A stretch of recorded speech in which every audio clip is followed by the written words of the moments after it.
Many students at Utah State University have classes in Old Main, the very same building this school was founded in. The university started in 1888, and in 1890 classes opened, but in the spring of 1890 they started a building, and they started what is the south wing of Old Main, and that was the entire university, and the president lived in that, and all the classes were in that. The very next year is when the school had the funds to build the central part of Old Main, but it wasn't until 1901 that they built the tower portion we know today.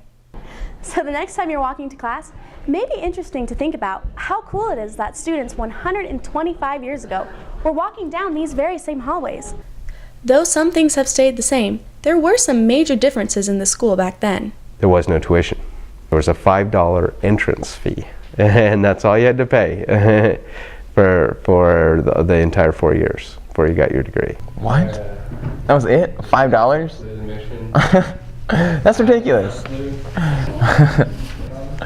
Okay, well, I wish I went to school back then. An inexpensive school career would be fantastic, but if you knew what the water system was like, you might think twice about wanting to live in that time after all. They put in essentially an irrigation ditch, which ran from one side of the building to the next, and that was all their water. And so you wanted to be careful, obviously, where you drank the water before it went through the bathrooms and things like that. There's no doubt that Old Main has a long and interesting history, something we almost didn't have the opportunity to experience on campus today after an electrical fire burned down a good portion of the building in 1983. It burned, completely gutted that wing, but then there was smoke damage and fire damage throughout the building. 1989 to 1991 was spent renovating Old Main so USU could keep this symbolic building. So this is a school that just has a really long tradition and a long history, and USU's been in this business for a long, long, long time.